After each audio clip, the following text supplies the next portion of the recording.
पृष्ठ संख्या 448, अष्टाधिकशततमः सर्गः। जाबाली का नास्तिकों के मत का अवलंबन करके श्री राम को समझाना। यहाँ पे देखिए एक इम्पोर्टेंट टॉपिक है ये कि एक्चुअली क्या है, ये इनका गुरुओं में एक गुरु है ये, और ये कोशिश कर रहे हैं राम जी को समझाने के लिए कैसे कि नास्तिक का मत लेके, है कि नहीं, तो उनका मत लेके उनको समझा रहे हैं राम जी को।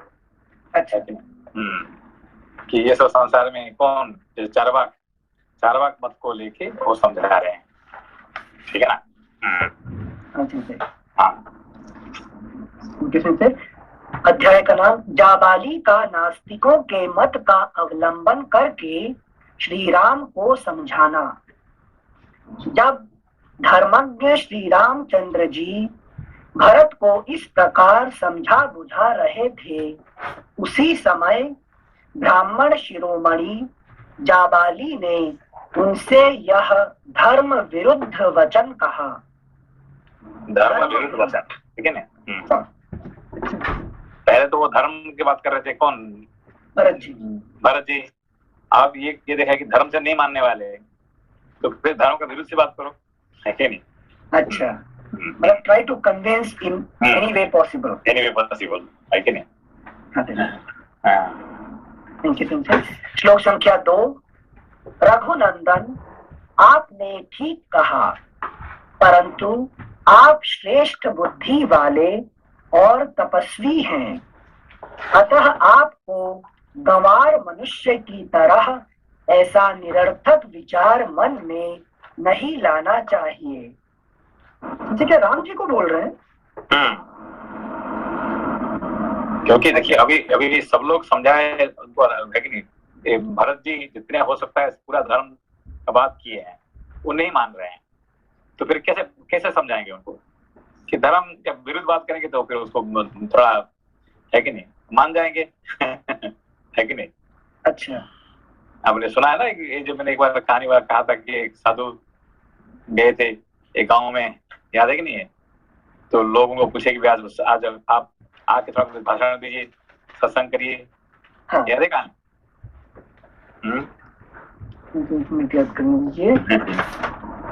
जंगल में नहीं, जंगल में नहीं है, एक गांव में। हाँ। गांव में साधु घूम फिर के वो गांव में पहुंचे, ठीक है ना। हमको इनवाइट किए थे ना कि आप आइए भाषण दीजिए। हाँ, तो फिर क्या बोले साधु महाराज? नहीं आ रहा, एक मिनट। नहीं, इन्होंने ये जो घूम फिर के साधु वो गांव से रास्ता से गुजर रहे थे, तो लोग देखे, है कि नहीं, आज संडे है और साधु महाराज जा रहे हैं, तो आइए हमारे गांव में आप आइए, और वहाँ हमारे भागवत घर है, वहाँ पे ठहरिए, लेकिन आपके लिए खाना पीना रहना सब बंदोबस्त कर लेते हैं। तो ठीक है, तो हम आ जाएंगे। Sensei, sorry, can you please explain in English because Sachiko-san joined now, it seems. Okay. Sorry, Sensei, to disturb you, sorry. Okay. Sachiko-san knows the story, I think she has already. She knows the story, yeah, she knows the story, but so sorry, it is my mistake. I have special attachment for her, sorry. Sensei, it's okay. I am listening Hindi or so. Okay. Please continue whatever you. Okay. I'm just listening. Thank you, Doctor. There was a saint who was passing through a village, and the villagers, because it was a Sunday, so they invited that saint, please come and stay in our village. We have a guest house, you can stay there, and we will provide you food and everything. So, and tomorrow you can go. Then the sadhu said, okay, it's already evening, so let me stay here. So after some time, the people said, okay, so today, so Sunday, and why don't you come and give us some lecture? Then the sadhu said, so what? Now we are having satsang. So sadhu went and sat down in satsang. Then they said, okay, you please give us some lecture. Then the sadhu says, what lecture you want from me? He says, tell me something about God. Then the sadhu said, so do you all believe God? Then he said, yes, we all believe in God. God is there? Yes, God is there. Then he said, see, you believe in God and God is there. But I have been last 40 years, I have been searching the God, but I have never met God so far. And I don't know much about the God. Okay, so that means you already know. So why don't you speak and I will listen. Okay, then they were all keep quiet. So the sadhus, he went away. Okay, then the people said, hey, we made a mistake. We should not say like that we know everything. Okay, so they all went and said that, so sorry, we made a mistake. Now what made the mistake? No, we will give a different answer, please come. So the sadhu came there and said, okay, I will ask the same question. Do you believe in God? No, we don't believe in God. God is there? No, God is not there. So if you don't believe in God and God is not there, so why should we waste our time and energy for talking about that God who is not there? Okay. So then again he went away. Then they said, okay, we made again a mistake. So please come, we will give you different answer. So again, so they what you call, they invited the sadhu. Then sadhu asked, I will ask the same question third time. So please answer. So do you believe in God? And half left side said, yes, we believe in God. Half right side, they said, we don't believe in God. Okay, so God is there. And half left side says, yes, God is there. The half right side says, yes, God is not there. No, God is not there. Then he said, a very simple thing. Those half you know, please teach the other half. Okay, the topic finished. Okay. So similarly, now the topic is here. Now, Bharat came and talked about dharma. So much about dharma.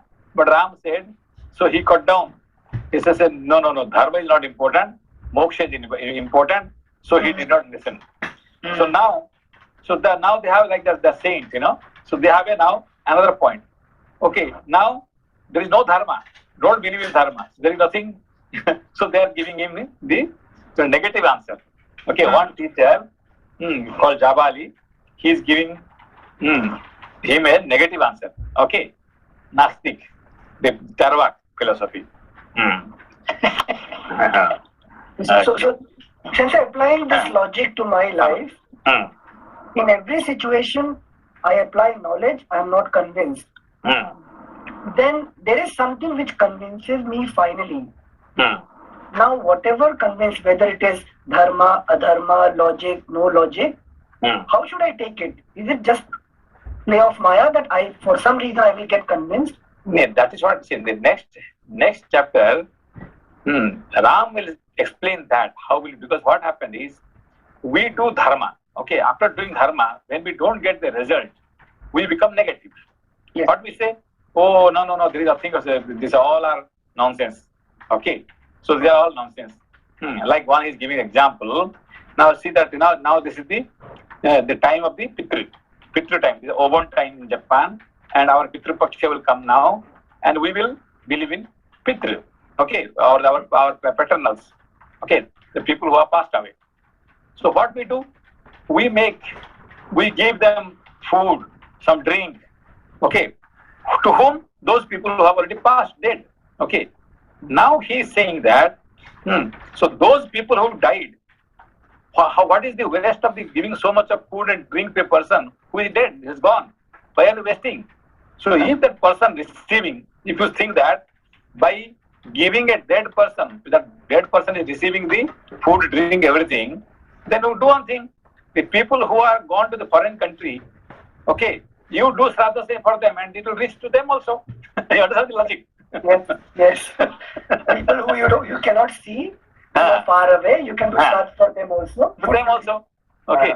So such logic is called what you call the Nastik negative logic. Okay. And so then this is also way to win. But now even Lord Rama will dispute that also. Okay. Okay. Thank you, Sensei. Okay. श्लोक संख्या 3। संसार में कौन पुरुष किसका बंधु है और किससे किसको क्या पाना है। जीव अकेला ही जन्म लेता और अकेला ही नष्ट हो जाता है।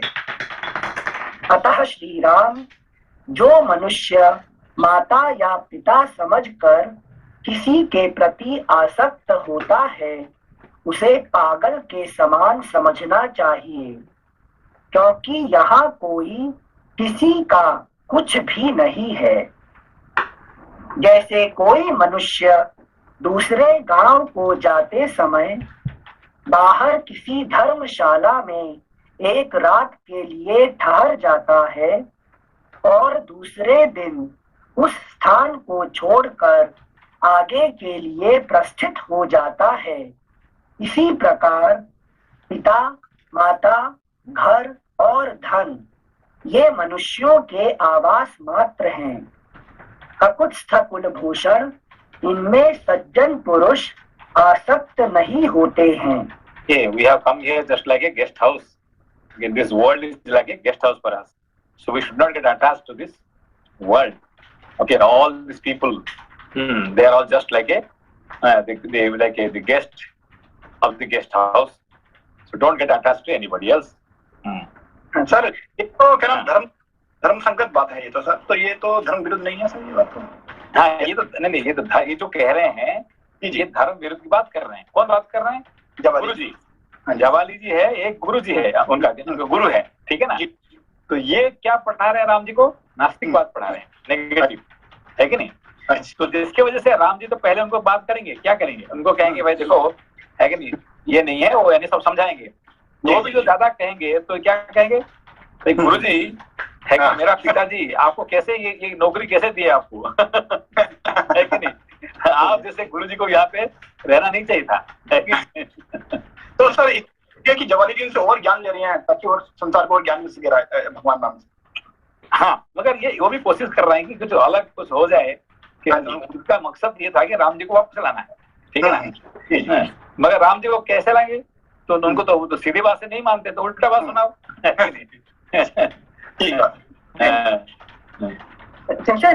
भैया मुकेश भैया ये भी पूछ रहे थे कि वो अधर्म की बातें कर रहे हैं, लेकिन जो श्लोक 5 और 6 में है वो सेंटेंस जो कि मोहित ना हो परिवार के लिए, ये तो धर्म संगत लग रहा है। ये तो धर्म संगत जैसा मतलब सेंटेंस ऐसा होगा कि जैसे धर्म वाला बंदा भी यही बताएगा। नहीं, धर्म वाला बंदा है, मगर देखिए अभी की हमारा माता पिता जो है कि नहीं, ये ऐसा तो हम ये ऐसे कह सकते हैं कि भाई देखो कि वो भी जैसे आए, हम भी ऐसे आए, जैसे कि गेस्ट हाउस में है कि नहीं, हम इकट्ठे हुए और कल सुबह अलग अलग हो जाएंगे, ठीक है ना। तो गेस्ट हाउस जो है एक होटल में है कि नहीं, बाजू वाला रूम आया और हम भी आए हैं और एक होटल में ठहरे, है कि नहीं, और चले गए। ये और ये पिता माता भाई बंधु ये सब सेम है क्या? नहीं गॉट इट, है कि समझ मत लो, क्योंकि जो गेस्ट हाउस वाले हैं ऐसे ही वो भी आए और आया बाई चांस आपने लंच खाने के लिए, डिनर खाने के लिए, ब्रेकफास्ट के लिए 2 मिनट मिल गए और चले गए, है कि नहीं। मगर यहाँ पे है कि नहीं, हमारे पिता माता हमको है कि नहीं क्या किए, अपना खाना खिला के, अपना दूध दे के, माँ अपना दूध पिला के, है कि नहीं, पिता अपना रोटी दे के, है कि नहीं, पालन के कितने, है कि नहीं, एक मनुष्य का बच्चों को पालन करने के लिए कितने टाइम, कितने पैसा, कितने क्या लगता है, ठीक है ना। तो 15-20 साल तक उसको पालन करना पड़ता, तो भी मनुष्य होता कि नहीं होता है कि नहीं। तो ये क्या खामोखा खाली में दिख कर दिए क्या उन्होंने, है कि नहीं। मतलब ये लोग पितृ परंपरा को नकार रहे थे पूरी तरह। हाँ, तो ये कि आपने गेस्ट हाउस में जो मिलते हैं जो आदमी, है कि नहीं, जो आप ट्रेन में बस में मिलते हैं आदमी, और घर में जो आप पिता माता और भाई बंधु भावर रहते हैं, ये सेम नहीं है। आप वो भाई के साथ, है कि नहीं, वो भाई के साथ, वो बंधु के साथ आप है कि इतने साल साथ रहे, ये क्या बिना कारण से, है कि नहीं। कोई प्यार कुछ नहीं है संसार में, है कि नहीं। सर यहाँ पे अफेक्शन, है कि नहीं। क्या नाम धर्म, हमारा धर्म बनता है फिर माँ बाप के लिए, हाँ, माँ बाप भाई हमारे जो है इनका साथ, हमारे धर्म बनता है कि उनका साथ हम, है कि नहीं। तो संसार में है प्यार कह के कुछ है कि नहीं। ओके, थैंक यू भैया। श्लोक संख्या 7। अतः नर श्रेष्ठ, आपको पिता का राज्य छोड़कर इस दुखमय नीचे ऊंचे तथा बहुकंटकाकीर्ण वन के कुत्सित मार्ग पर नहीं चलना चाहिए। है कि नहीं, आप इसको छोड़ो, लेकिन आप इस जंगल के अंदर में क्यों भटक रहे हैं, सीधा जाके अयोध्या में चलो। Thank you. श्लोक संख्या 8। आप समृद्धिशालिनी अयोध्या में राजा के पद पर अपना अभिषेक कराइए। वह नगरी प्रोषित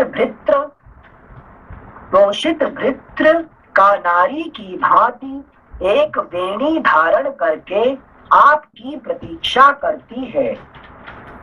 राजकुमार जैसे देवराज इंद्र स्वर्ग में विहार करते हैं, उसी प्रकार आप बहुमूल्य राजभोगों का उपभोग करते हुए अयोध्या में विहार कीजिए। राजा दशरथ आपके कोई नहीं थे। अरे क्या कहें कि राजा दशरथ आपका कोई नहीं थे। कोई नहीं थे, कैसे कोई नहीं थे, जिन्होंने लेकिन उनको जन्म दिए, उनको पाले, उनका सारे नहीं, उनको इतने प्यार दिए, घर दिए, पैसा दिए, सब दिए, क्या कुछ नहीं थे, है कि नहीं? राम जी को यहीं पर नहीं रोक देना चाहिए, गुरु भाग जाओ। नहीं, वो भी सुन रहे हैं, क्योंकि वो भी देख रहे हैं कि क्योंकि वो भी आनंद ले रहे हैं। देखो उनका कहाँ तक उनको पेशेंस ऐसा कह रहे हैं। श्लोक संख्या 10। राजा दशरथ आपके कोई नहीं थे और आप भी उनके कोई नहीं है। राजा दूसरे थे और आप भी दूसरे हैं, इसलिए मैं जो कहता हूँ वही कीजिए। पिता जीव के जन्म में निमित्त कारण मात्र होता है।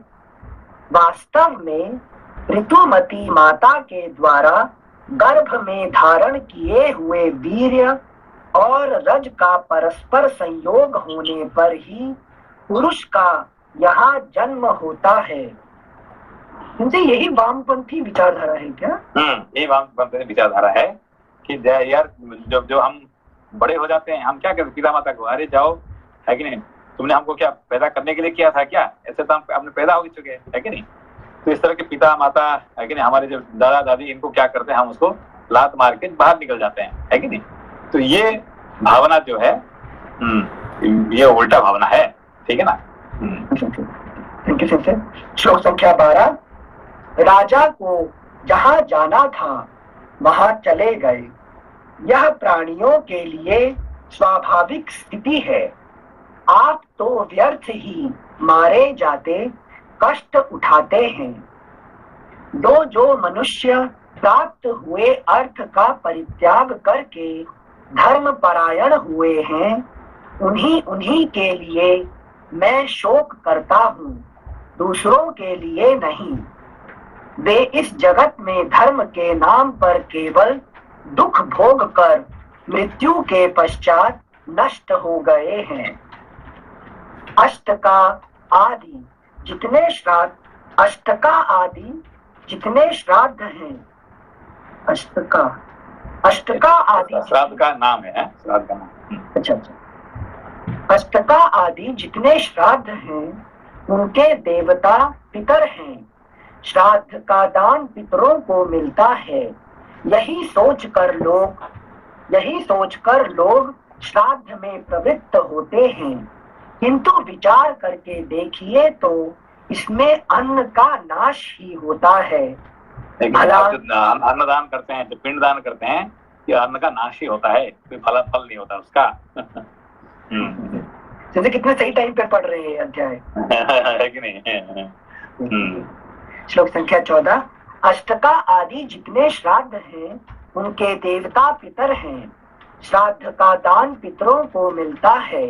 यही सोचकर लोग श्राद्ध में प्रवृत्त होते हैं, किंतु विचार करके देखिए तो इसमें अन्न का नाश ही होता है। भला मरा हुआ मनुष्य क्या खाएगा? यदि हिंदुस्तान में भी है ना बहुत सारे, क्या करते हैं, जो कोई हवन करते हैं तो इतने घी जला देते हैं, और इतने घी किसी को दान करेंगे तो खाएगा तो कितने, है कि नहीं, फायदा होगा। ये सब घी में क्या करते हैं, घी को आग में जला के फायदा क्या है कि नहीं? इसलिए उनको हवन करने नहीं देते हैं, है कि नहीं? हाँ, और शिवलिंग पर दूध क्यों चढ़ाते हैं, तेल क्यों चढ़ाते हैं? हाँ। ये कम्युनिस्ट लोग बोलते हैं सर। हाँ, कम्युनिस्ट लोग, हाँ, है कि नहीं? इस तरह से लोग जो है भावना है आपका। Thank you simple. श्लोक संख्या 15। यदि यहाँ दूसरे का खाया हुआ अन्न दूसरे के शरीर में चला जाता हो तो परदेश में जाने वालों के लिए श्राद्ध ही कर देना चाहिए। उनको रास्ते के लिए भोजन देना उचित नहीं है। जो श्लोक संख्या 15 बोला है, अगर किसी की श्रद्धा ना हो शास्त्र में तो स्टेटमेंट इंडिपेंडेंटली कितना लॉजिकल लगता है, जैसे इंटेलेक्चुअल बोल रहा है कोई। इसीलिए श्राद्ध किससे है? इस तरह श्रद्धा से ही श्राद्ध आया है। अब श्राद्ध क्यों करते हैं? कि श्रद्धा है कि नहीं? तो हमारे जो पूर्वजों के प्रति हमारा श्रद्धा है, शास्त्र के प्रति श्रद्धा है, इसीलिए हम वो सब श्राद्ध करते हैं। ठीक है ना? श्लोक संख्या 16। देवताओं के लिए यज्ञ और पूजन करो, दान दो, यज्ञ की दीक्षा ग्रहण करो, तपस्या करो और घर द्वार छोड़कर सन्यासी बन जाओ। अगला पृष्ठ 449। सन्यासी बन जाओ इत्यादि बातें बताने वाले ग्रंथ बुद्धिमान मनुष्यों ने दान की ओर लोगों की प्रवृत्ति कराने के लिए ही बनाए हैं।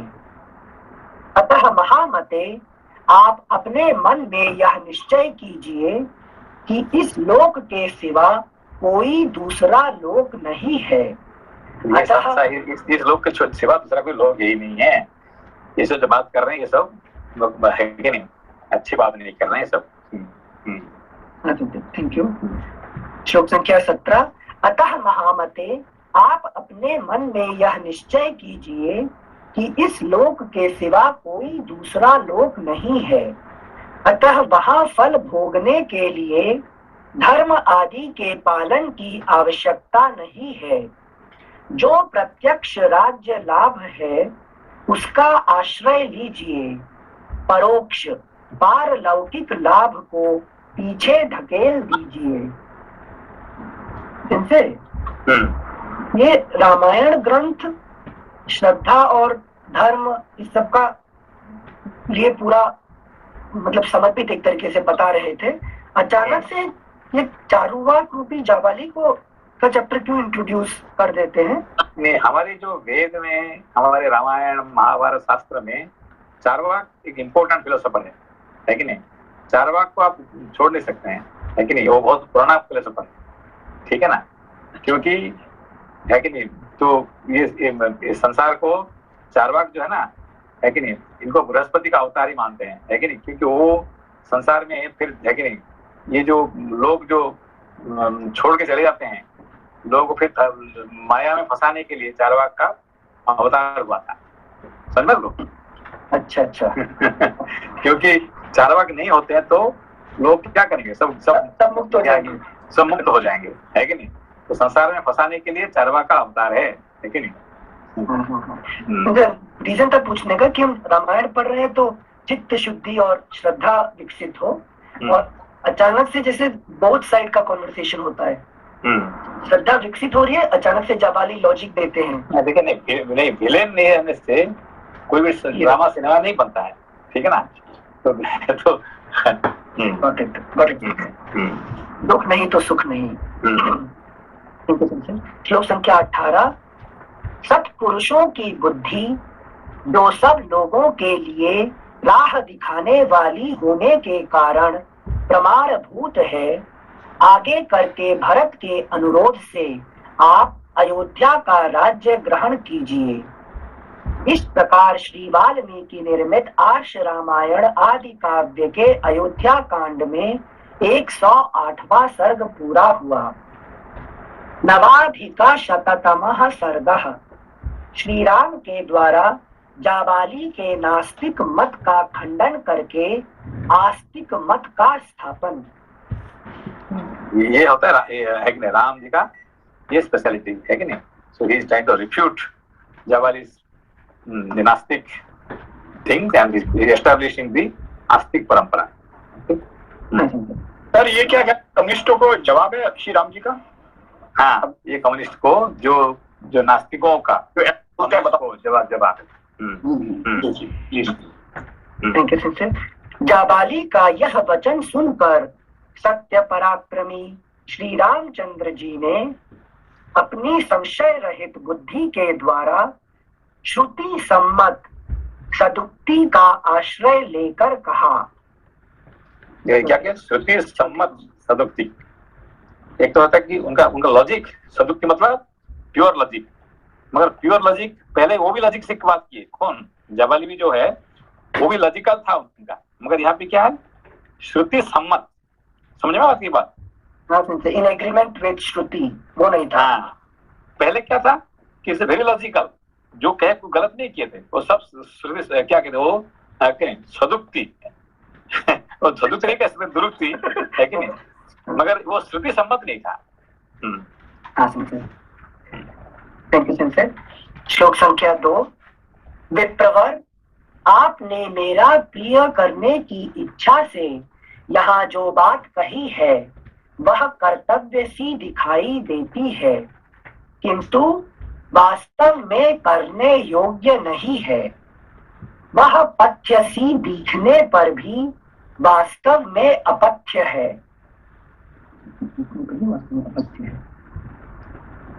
जो पुरुष धर्म अथवा वेद की मर्यादा को त्याग देता है वह पाप कर्म में प्रवृत्त हो जाता है। उसके आचार और विचार दोनों भ्रष्ट हो जाते हैं, इसलिए वह सत्पुरुषों में कभी सम्मान नहीं पाता है। लेकिन ये पहला लॉजिक लिखिए, क्या किया, दोबारा पढ़िए इसको। श्लोक संख्या 3। जो पुरुष धर्म अथवा वेद की मर्यादा को त्याग देता है वह पाप कर्म में प्रवृत्त हो जाता है। हमने सिर्फ वेद को मर्यादा को अपने छोड़ दिया है कि नहीं, धर्म को वेद को छोड़ दिया, उसका मतलब आप पाप को अपना दिया, ठीक है ना। अच्छा। मुझे यहाँ जैसे समझने के लिए बुद्धा जी या महावीर जी ने ज्ञान देने के लिए लेकिन वेद का अपोजिशन किया था ना, तो उसको नहीं उन्होंने पूरा वेद को माने थे, है कि नहीं। देखिए चाहे महावीर हो कि बुद्ध हो, ये वेद को असली से वही वेद को माने। उस जमाने में बाकी लोग जितने नहीं माने थे, इन लोगों ने अच्छी तरह से माने हैं, है कि नहीं, वो बहुत अच्छे सम्मान किए थे। मगर जो उन्होंने वेद को संशोधन करने के लिए जो गलत पढ़ा रहे थे लोग, उसको ठीक कर दिए। इसीलिए हम हमारे वो अभी कौन सा अवतार है, बौद्ध अवतार माने जाते हैं, ठीक है ना। अभी कृष्ण अवतार नहीं है, बुद्ध अवतार, ठीक है नहीं। मतलब इंटरप्रिटेशन ऑफ वेदा को उन्होंने करेक्ट किए थे, ठीक है ना। श्लोक संख्या 3। जो पुरुष धर्म अथवा वेद की मर्यादा को त्याग देता है वह पाप कर्म में प्रवृत्त हो जाता है। उसके आचार और विचार दोनों भ्रष्ट हो जाते हैं, इसलिए वह सत्पुरुषों में कभी सम्मान नहीं पाता है। श्लोक संख्या 4। आचार ही यह बताता है कि कौन पुरुष उत्तम कुल में उत्पन्न हुआ है और कौन अधम कुल में, कौन वीर है और कौन व्यर्थ ही अपने को पुरुष मानता है, तथा कौन पवित्र है और कौन अपवित्र।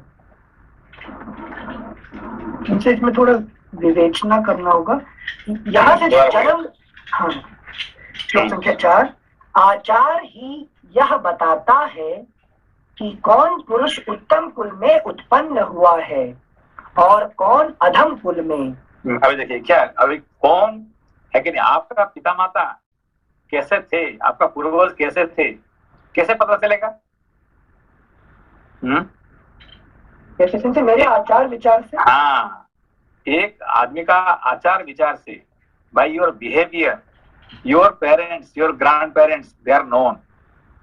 Okay, that's why we should not do something wrong so that our parents, our grandparents will get bad name. है कि नहीं? गलती करेगा कौन? हम। और गाली कौन सुनेंगे? हमारा पिता माता, हमारे दादा दादी गाली सुनेंगे, अरे यार देखो कैसे बच्चा पैदा कर दिया इसने, है कि नहीं? समझ तो?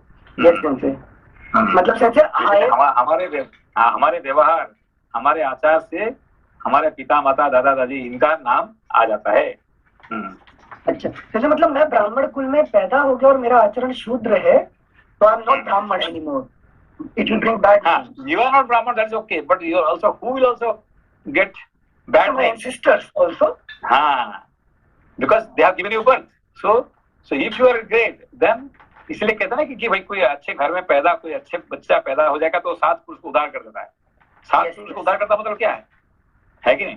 अब उनका पिता माता कैसे थे वो बात नहीं है, उसको शंकराचार्य को देखने के बाद अब क्या लगता है यार इनका पिता माता कैसे होंगे, उनका दादा दादाजी कैसे होंगे, उनका वो तो है कि नहीं, पूरा अपने 7 पुरुष को अपने उनको है कि नहीं नमस्कार कर रहे हैं, है कि नहीं?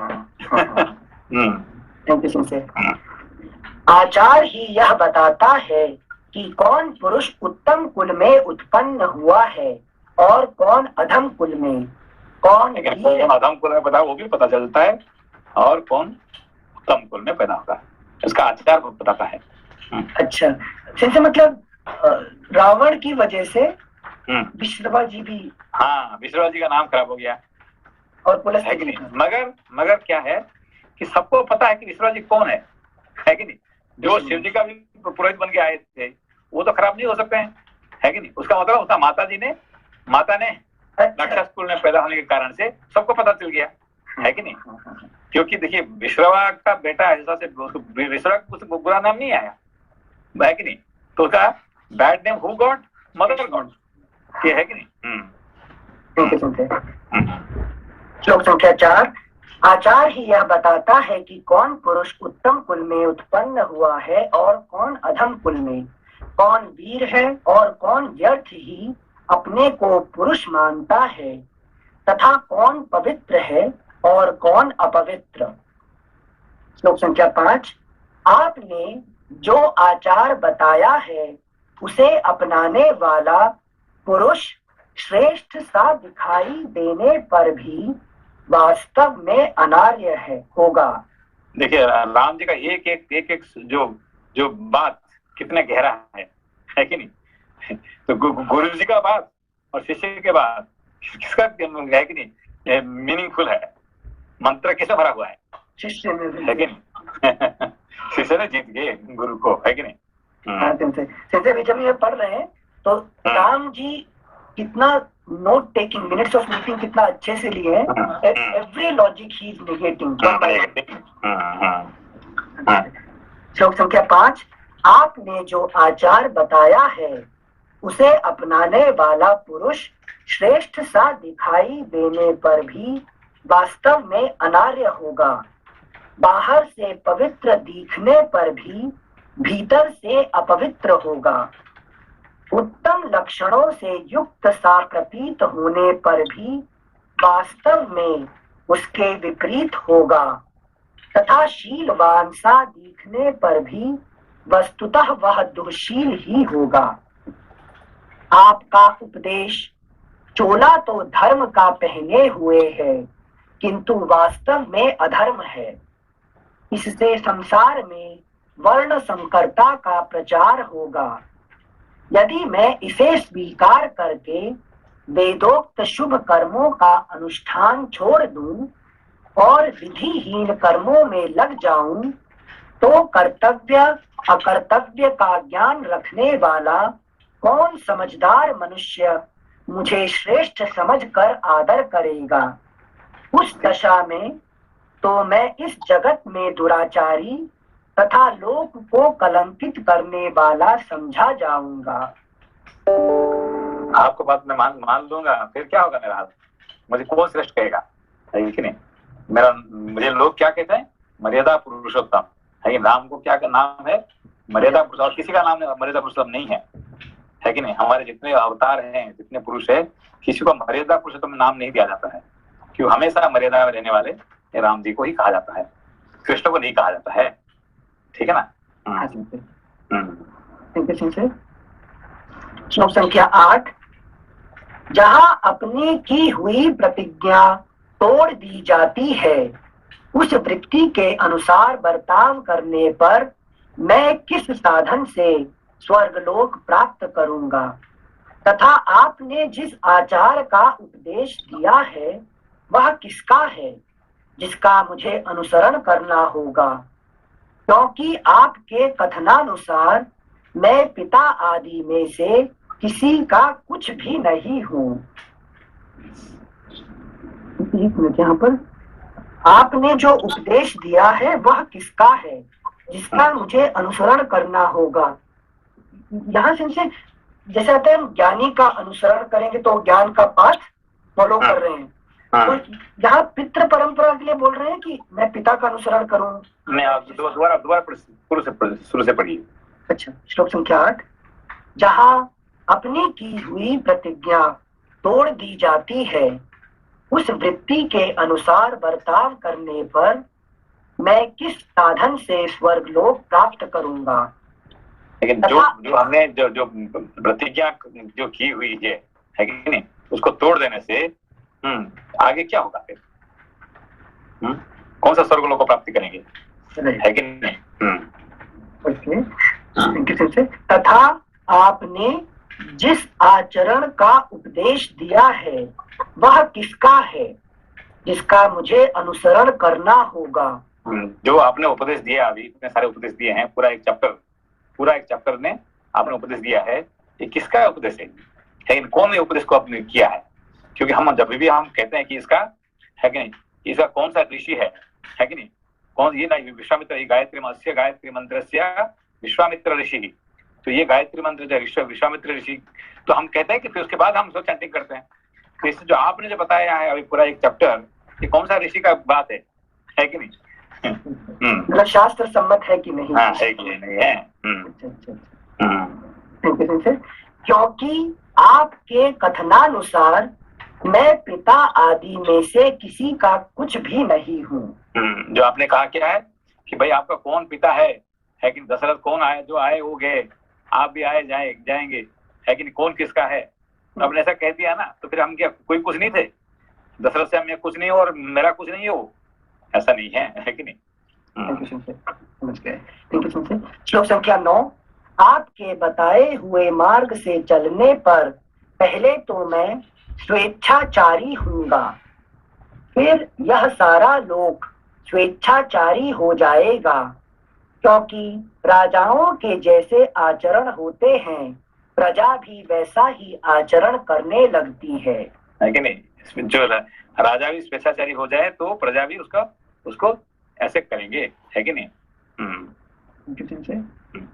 सत्य का पालन ही राजाओं का दया प्रधान धर्म है, सनातन आचार है, अतः राज्य सत्य स्वरूप है, सत्य में ही संपूर्ण लोक प्रतिष्ठित हैं।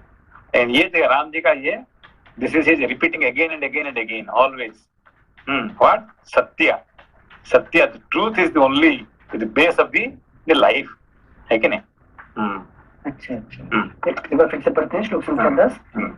सत्य का पालन ही राजाओं का दया प्रधान धर्म है, सनातन आचार है, अतः राज्य सत्य स्वरूप है, सत्य में ही संपूर्ण लोक प्रतिष्ठित हैं। अगला पृष्ठ। ये जो है ना, ये बड़ा इम्पोर्टेंट राम जी का ये वचन में क्या है, हमेशा वो सत्य ही है कि नहीं, मैं है कि नहीं। उसको जो पूछते हैं कि देखो राम रावण युद्ध हो रहा है, तो रावण तो पूरा रथ पे बैठ के आते हैं और राम जी पैदल खड़े हुए हैं, है कि नहीं? तो ऐसे कैसे युद्ध होगा? एक आदमी रथ पे बैठा होगा और एक आदमी खड़े होगा, फिर कैसे युद्ध कैसे होगा? है कि तो अच्छा नहीं है। तो कहते कि मैं नीचे कहाँ खड़े हूँ, मैं भी अपना रथ में बैठा हुआ ना। रथ में कहाँ है आपका? मेरा रथ है, मैं सत्य का रथ पे बैठा हूँ मैं, है कि नहीं? आपको दिखाई नहीं पड़ता है, तो इसलिए मैं हारने वाला नहीं हूँ, है कि नहीं? ये राम जी का वचन हमेशा। अरे वाह। I am always standing on the chariot of the truth. Thank you sir. अगला पृष्ठ 450। ऋषियों और देवताओं ने सदा सत्य का ही आदर किया है। इस लोक में सत्यवादी मनुष्य अक्षय परम धाम में जाता है। झूठ बोलने वाले मनुष्य से सब लोग उसी तरह डरते हैं जैसे सांप से। संसार में सत्य ही धर्म की पराकाष्ठा है। संसार में सत्य ही धर्म की पराकाष्ठा है और वही सबका मूल कहा जाता है। ये राम जी का बार बार ये शब्द बार बार आएगा, है कि नहीं? सत्य is the base of the world, है कि नहीं? If you stand on the truth you will never lose, है कि नहीं? नमस्ते सेंसे। नमस्ते। सेंसे, राम जी ने कभी भी मतलब वो अपने लाइफ में कभी भी एक बार भी झूठ नहीं बोला, मतलब कृष्ण जी झूठ नहीं बोले, बट मतलब वो जो युद्ध में जयद्रथ से जब युद्ध हो रहा था तो कृष्ण जी ने माया में थोड़ा सा वो सूरज जी को डुबो दिया था, फिर निकाल दिए थे, बट राम जी जो है ना हमेशा सत्य में प्रतिष्ठित है कि नहीं? उनका इसीलिए उनका नाम है मर्यादा पुरुषोत्तम, और मर्यादा से कभी भंग नहीं होते हैं, है कि नहीं? एक बार कह दिए तो कह दिए, है कि नहीं? चाहे प्राण जाए पर वचन नहीं जाए, है कि नहीं? ये रघुकुल रीत सदा चली आई है, ये रघुकुल रीत है, ये राम जी और रघुकुल का रीत को हमेशा पालन करते आए हैं, ठीक है? Thank you sir. सत्य से कभी उन्होंने भंग नहीं हुए हैं, भंग नहीं किया। तो ये क्या राम जी सत्यवादी थे और कृष्ण जी राजनीतिज्ञ थे? इस तरह से वो उनका देखिए, ये इसको क्या कहते हैं, लीलाधारी अवतार, लेकिन ये सब जो अवतार जो है लीला करने के लिए आते हैं, ठीक है ना? तो राम जी का लीला, कृष्ण जी का लीला अलग है कि नहीं? वो किसके लिए आए थे, वो किसके लिए आए थे, ये अलग है, ठीक है ना? तो ये जो अवतार पैदा होते हैं ये उस युग के लिए, है कि नहीं? आज के समय पे राम जी आएंगे तो फिर अलग कुछ कहेंगे, है कि नहीं? ठीक बात तो आज की तो ये समय के अनुसार स्थान काल पात्र इसको कहते हैं। कौन सा स्थान में आप है, कौन सा काल में आप पैदा हुए हैं, और आपके सामने कौन है, ऐसा देख के उसको आपने सत्य और असत्य की बात करेंगे।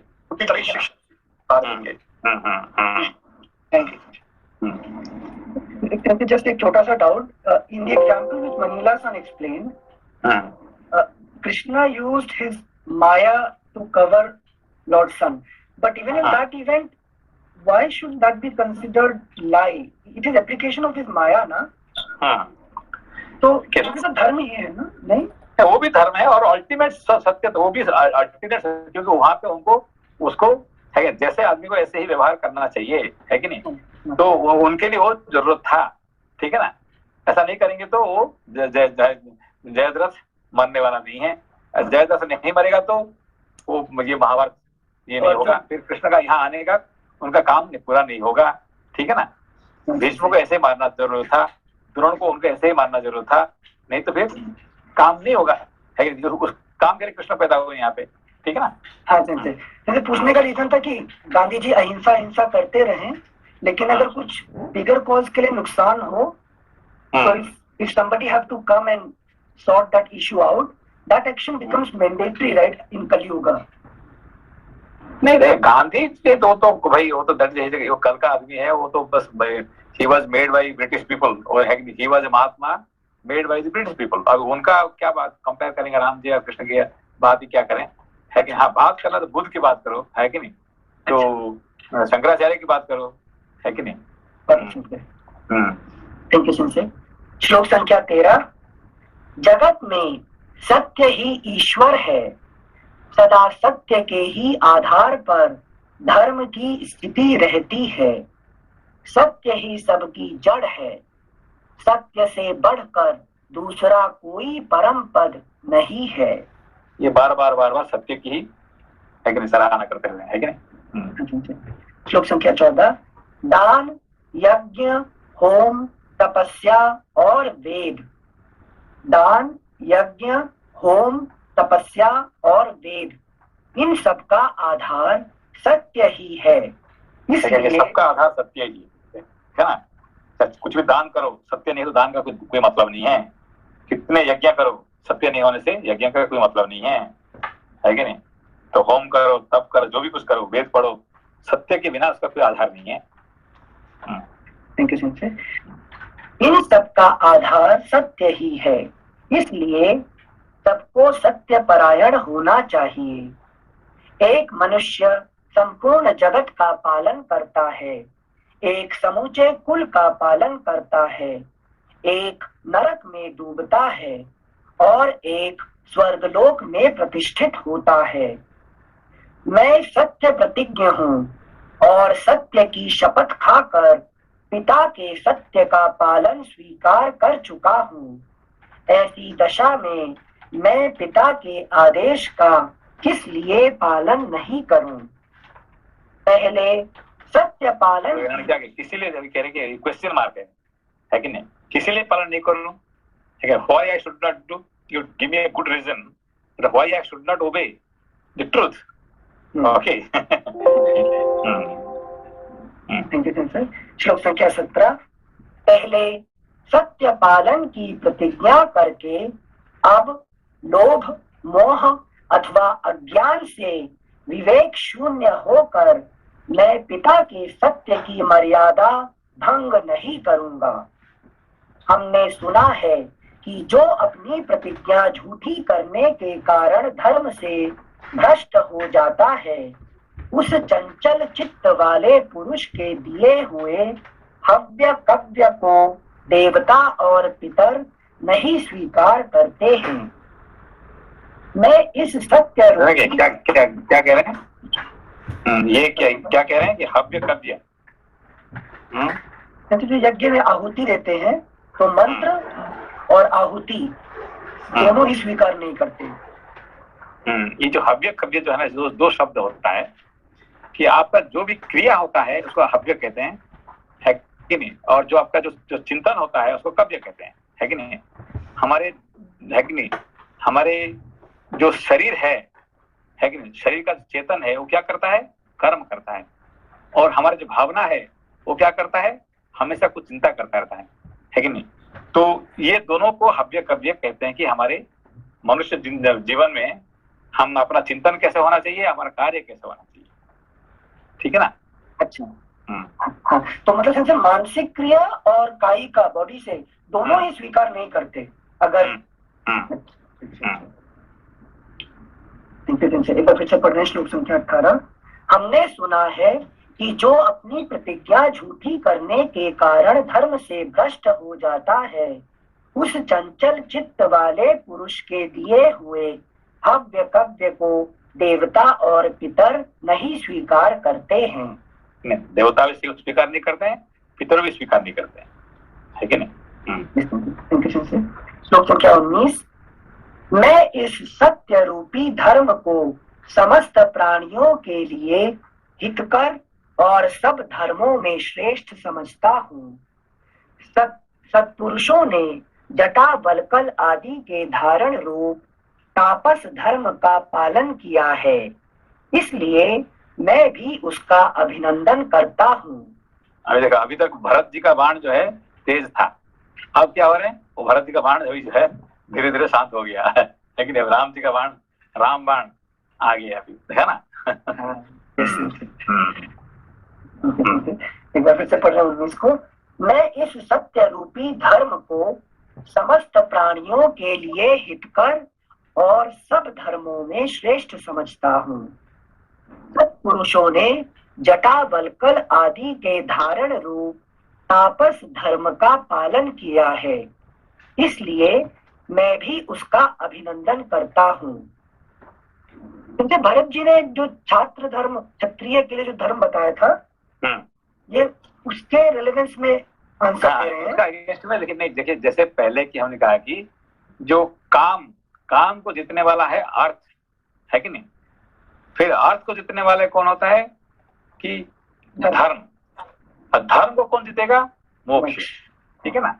तो यहाँ पे ये अभी तक जो बात कर रहे थे वो क्या बात कर रहे थे कि धर्म की बात कर रहे थे, अब ये आगे मोक्ष की बात आगे, है कि नहीं। ये किसकी बात कर रहे हैं, ये क्षत्रिय की बात नहीं कर रहे हैं, क्षत्रिय ने जो कर रहे हैं उससे आगे कौन है, ऋषि महर्षि, है कि नहीं। ऋषि महर्षि जो कर रहे हैं ये क्षत्रियों से आगे काम कर रहे हैं, तो उससे उनको कौन पार कर सकता है कि नहीं, है कि नहीं। Thank you. श्लोक संख्या 20। जो धर्म युक्त प्रतीत हो रहा है किंतु वास्तव में अधर्म रूप है, जिसका नीच, क्रूर, लोभी और पापाचारी पुरुषों ने सेवन किया है, ऐसे छात्र धर्म का पिता की आज्ञा भंग करके राज्य ग्रहण करने का मैं अवश्य त्याग करूंगा। अभी देखिए, जब वहां पे है कि नहीं? मोक्ष धर्म आ गया तो फिर क्षत्र धर्म उसके सामने टिक नहीं पाता है।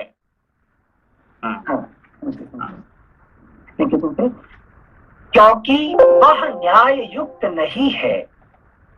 श्लोक संख्या 21, मनुष्य अपने शरीर से जो पाप करता है उसे पहले मन के द्वारा कर्तव्य रूप से निश्चित करता है।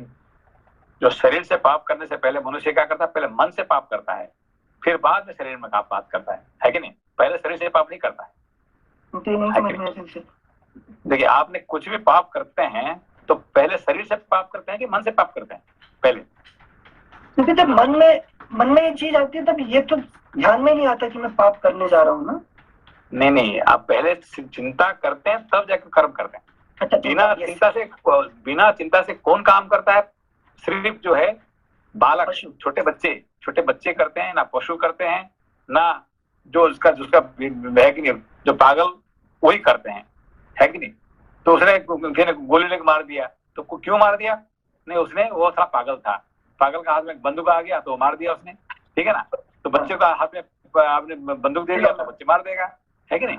तो सिर्फ बच्चे होंगे ना तो पागल होंगे, है कि नहीं? वही करेंगे। तो बाकी जो मनुष्य कुछ भी कर्म करेगा तो पहले मन में चिंता करेगा, फिर बाद में कर्म करेगा।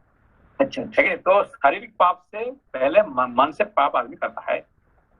तो मतलब जो इंस्टिंक्ट पे रिएक्ट करते हैं वो वृत्ति, इंस्टिंक्ट मतलब मन से चिंतन नहीं किया है और एक्ट कर दिया। ऑफकोर्स उसने विवेक नहीं लगाया, है कि नहीं? विवेक नहीं लगाया, मगर मन से पहले पाप किया।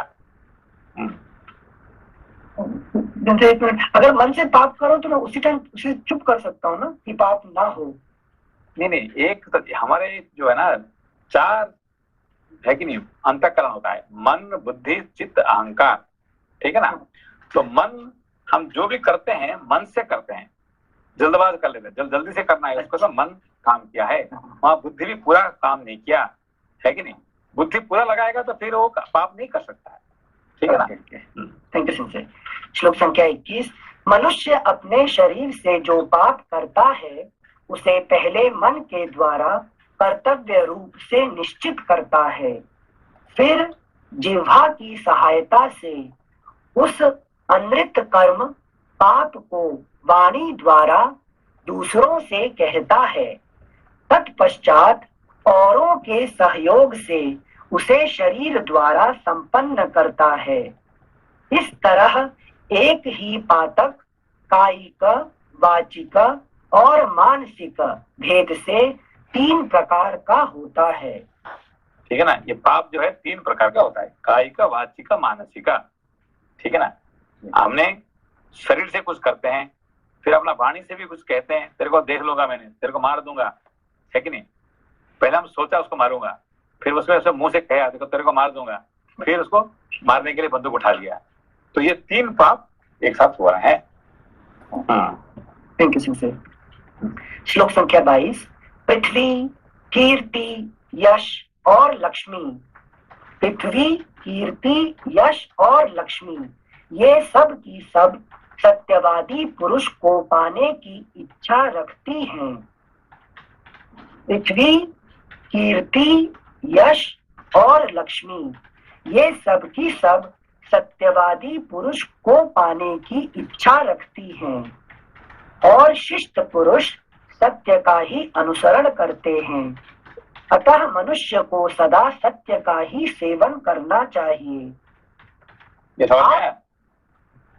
क्योंकि हम कंफ्यूज पहली लाइन में हो गए थे कि मैं दौड़ रहा हूँ इन सबके पीछे, मुझे घर चाहिए, मुझे कीर्ति चाहिए, यश चाहिए और मनी चाहिए, बट यहाँ बोल रहे हैं कि वो सत्यवादी पुरुष को फॉलो करती है, तो हम कंफ्यूज हो गए। ये चारों जो है ना, ये चारों जो है सत्यवादी पुरुष को पीछा करते हैं।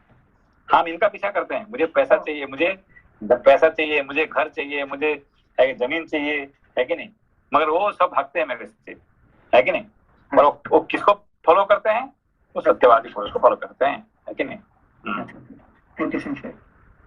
श्लोक संख्या 23, आपने उचित सिद्ध करके तर्क पूर्ण वचनों के द्वारा मुझसे जो यह कहा है कि राज्य ग्रहण करने में ही कल्याण है, अतः इसे अवश्य स्वीकार करो। आपका यह आदेश श्रेष्ठ सा प्रतीत होने पर भी सज्जन पुरुषों द्वारा आचरण में लाने योग्य नहीं है, क्योंकि इसे स्वीकार करने से सत्य और न्याय का उल्लंघन होता है। मैं पिताजी के सामने इस तरह वन में रहने की प्रतिज्ञा कर चुका हूँ। अब उनकी आज्ञा का उल्लंघन करके मैं भरत की बात कैसे मान लूंगा। गुरु के समीप की हुई मेरी वह प्रतिज्ञा अटल है, किसी तरह तोड़ी नहीं जा सकती। उस समय जबकि मैंने प्रतिज्ञा की थी, देवी कैकेयी का हृदय हर्ष से खिल उठा था। अगला पृष्ठ 451। मैं वन में ही रहकर बाहर भीतर से पवित्र हो नियमित भोजन करूंगा और पवित्र फल मूल एवं पुष्पों द्वारा देवताओं और पितरों को तृप्त करता हुआ प्रतिज्ञा का पालन करूंगा। क्या करना चाहिए और क्या नहीं, इसका निश्चय मैं कर चुका हूँ। क्या करना चाहिए और क्या नहीं, इसका निश्चय मैं कर चुका हूँ। अतः फल मूल आदि से पांचों इंद्रियों को संतुष्ट करके निश्चल श्रद्धा पूर्वक लोक यात्रा, पिता की आज्ञा के पालन रूप व्यवहार का निर्वाह करूंगा। इस कर्म भूमि को पाकर जो शुभ कर्म हो उसका अनुष्ठान करना चाहिए, क्योंकि अग्नि, वायु तथा सोम भी कर्मों के ही फल से उन पदों के भागी हुए हैं। देवराज इंद्र 100 यज्ञों का अनुष्ठान करके स्वर्ग लोक को प्राप्त हुए हैं। महर्षियों ने भी उग्र तपस्या करके दिव्य लोकों में स्थान प्राप्त किया है।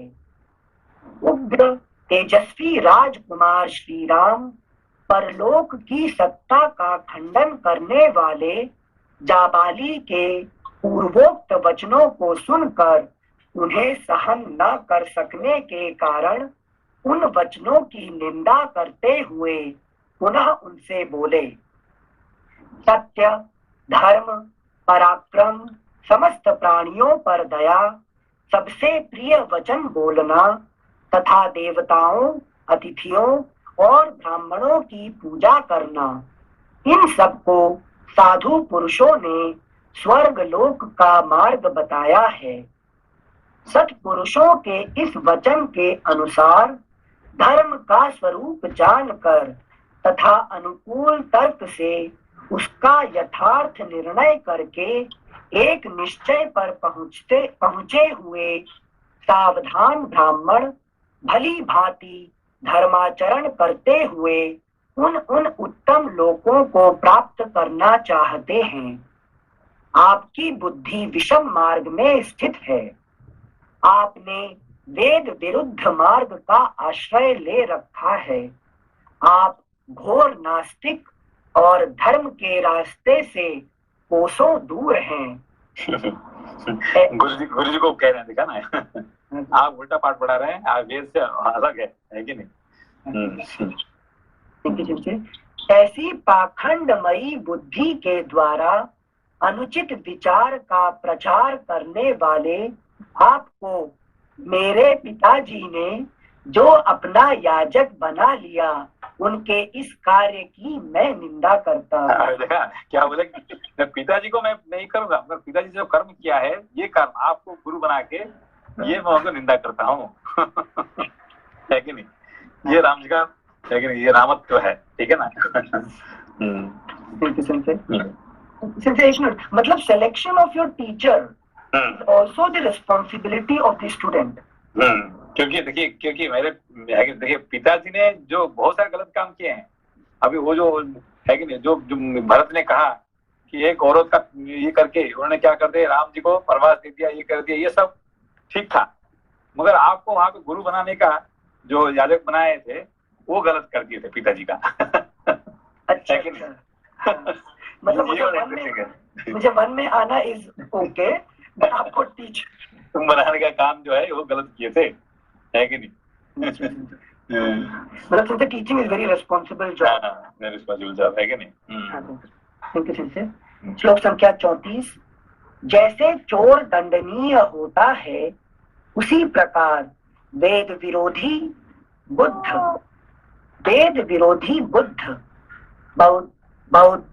बौद्ध मतावलंबी भी दंडनीय है।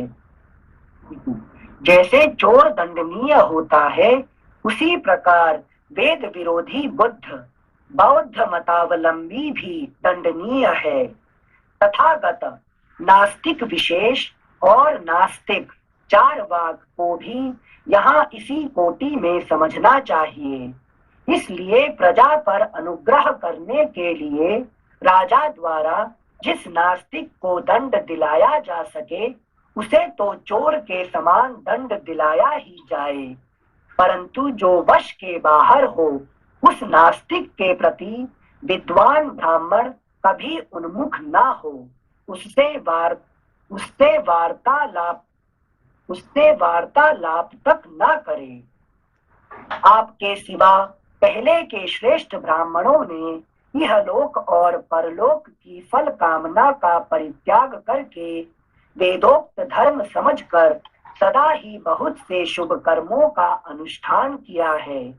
अतः जो भी ब्राह्मण हैं वे वेदों को ही प्रमाण मानकर स्वस्ति, अहिंसा और सत्य आदि, कृत, तप, दान और परोपकार आदि तथा हुत, यज्ञ याग आदि कर्मों का संपादन करते हैं।